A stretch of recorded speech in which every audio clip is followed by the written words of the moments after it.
Okay, so every week I will post a review of the previous week's quiz. This will only be available for the week that the quiz is available, and then I will hide it again. So make sure you check these while you're doing your work. They won't be available in the future. All right, so that being said, let's go ahead and get started.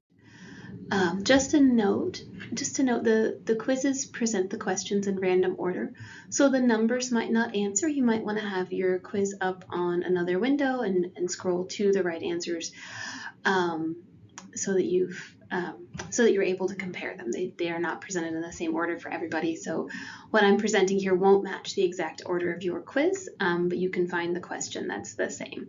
So question 1, a psychologist who provides diagnoses and treatment for mental illness is probably a clinical psychologist. So that would be a person who works in a clinic. Typically people seeking treatment for mental illness go to a clinic. And I do notice that I had an extra L in mental. I'll fix that for next time. Apologies that you guys had to deal with the typo. It doesn't show me spell check in these, so sometimes my hands get a little too fast. All right, so match the psychologist to the school of thought or theory that they're most associated with. We have Skinner, who is associated with behaviorism, Maslow, who is associated with humanism, most known for his hierarchy of needs. We have our early psychologist, Wundt, who is associated with structuralism, and James, who is associated with functionalism, which looked at sort of how behaviors contribute to our survival as a species, what purpose the behaviors serve. And then we have Freud, who is, of course, the father of psychoanalysis. For our next questions, we got a true-false here, so you had a 50% chance of getting it right no matter what you did. Behaviorism does not focus on unconscious or subconscious thoughts. Behaviorism focuses on measurable and observable behaviors. That was in contrast to Freud's psychoanalytic theories that were popular around the time behaviorism was also starting to emerge, that did focus on those on the subconscious thoughts. Question 4, this one goes back to our syllabus, going back to day 1. Who could you contact to get help with the technical aspects of Blackboard? The best answer is going to be IT. The first one, your professor, especially if it's late night and IT is closed, your professor is also not available late at night. Don't reach out to me at 11 o'clock at night saying, oh, I can't get Blackboard to work, because I just don't get those notifications. Obviously, university police and parking enforcement are very silly options, so I'd say you had a 50% chance on that one anyways. If you didn't get that right, please note that IT is going to be your source of support in this class. Also for the final, if work that you think you submitted doesn't show up as submitted, those are all going to be questions for IT. There's not a whole lot I can do. Moving on along, natural sciences rely on empirical evidence to make predictions about the world around us. So empirical, it means the things that we can observe, that we can measure, that we can quantify. The degree matching to the most likely type of work, this is for those of you thinking about careers in psychology. I remember when I was an undergrad and getting my bachelor's in psychology, I got a lot of, well, you'll never get a job like that. Your psychology degree, you can't really get a job. And you can actually get some jobs that can often have opportunities to get funding for advanced study by starting in those positions. A lot of employers, especially in healthcare, will provide some, if not all, the support you need to get the next level of degree. So just bear that in mind when you graduate. If you have your degree in psychology and you're not sure what to do, you can always look for a job with what you have and then look for opportunities to move up. So that bachelor's degree that I got, I could have worked as a mental health technician. I actually chose to do something completely different, and I did a couple of years of AmeriCorps, which is also a great way to go if you're young and you're just out of college and not sure what to do with yourself. But you could go work as a mental health technician. That master's degree, if you get a master's degree in school psychology, would allow you to work as a school psychologist. A master's degree will also allow you to work as a counselor, so you can be an independent practitioner after your master's degree.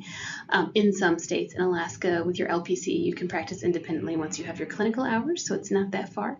A PhD, that's going to be for those people who are really interested in research, who want to go on maybe continue doing research. It's not for everybody. Not everybody needs a PhD. You might want that as well if you want to be a licensed psychologist. You can also go for a PsyD if you want to be a licensed psychologist, and that really focuses on those clinical skills. You'd be an advanced clinician, You'd still be able to call yourself doctor if that's important to you, but you wouldn't have as much research experience as a person with a PhD. So that's kind of the difference between the PhD and the PsyD. The PhD, you're going to have a dissertation, a massive project.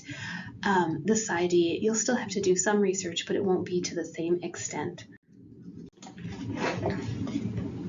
All right, moving along, we have more questions here. Psychology is a natural science, so you would say elect yes with that. Forensic psychology is the study of psychology within the justice system. So that's where you would see people who are involved with police and investigations and things like that. We've got another one of those syllabus-based questions. This is really important, and it does apply to all of your classes, not just psychology. So this is one that would generalize to any class that you're taking here at UAA or at any other university. Even if you really love studying with Quizlet and you think that the answers they give you are really good, copying and pasting that into an answer is 100% plagiarism. Even if you cite your source, I wouldn't want to see your APA citation for Quizlet. But copying and pasting from the internet is plagiarism. I know that it's an acceptable practice sometimes at work where you just need to get some information and no one cares about that. But for academia, that does not fly. And you really should be generating your own work at work. We won't get into that. Same thing goes for AI. I know that it's a tool you're going to use, and I think that maybe not in this class, but I think it's important to know how to use it and to understand how to write a good prompt. But it's also important that you don't become reliant on it, which means that you continue to do your own work. I think it's great for checking things. I'll use it sometimes to generate a list and compare it to the list that I've generated if I'm making an outline and see if there's something I've forgotten or overlooked. There are definitely uses for it, but the use of generating answers to your quiz questions is not an appropriate one. Okay, psychology is the study of the mind and human behavior. Obviously, we'd have other things. I'd say all life on Earth would probably fall under biology. Crime and criminality, that would be criminology or criminal studies. And the development and functioning of human society, that would be sociology. So if you think you're here to study any of those things, I hate to inform you that you are in the wrong place. We are here to learn about the basics of the mind and human behavior. Then we have a couple of different just types of psychologists so you understand some of the options if you do choose to join the workforce as a psychologist. An industrial organizational psychologist is a psychologist who helps companies select employees and improve workplace practices. The psychologist who would support athletes in making performance improvement is probably a sports psychologist. You could have some overlap here. I could see where, maybe you have an academic sports psychologist who works in a university setting. They might be a healthy individual, but that wouldn't be the type of psychologist they are, and obviously it would not be a forensic psychologist.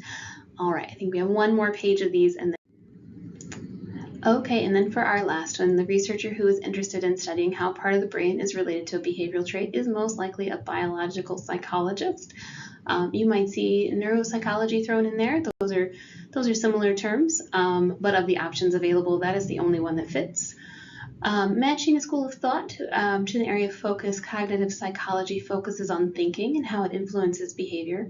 Personality psychology looks at those unique patterns that an individual has and examines how they influence behavior. Social psychology studies how people interact with one another and how they behave in groups. Behaviorism focuses on the measurement and modification of behavior, and developmental psychology focuses about how people grow and change psychologically. All right, that wraps it up for this quiz. I'll post one of these every week to help you with your quiz. I also give some feedback when I grade the quiz, so make sure that you're reviewing that as well. If you have any questions about your grade or anything, feel free to reach out. Like it says in the syllabus, requests to regrade can result in a reduction in points. So make sure that you're aware of that if you do ask me to regrade something. And other than that, the next thing for you to do is to go ahead and take your quiz for this week, and then we'll be done.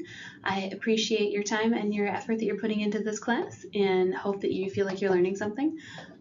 All right, thanks you guys. Enjoy the weekend.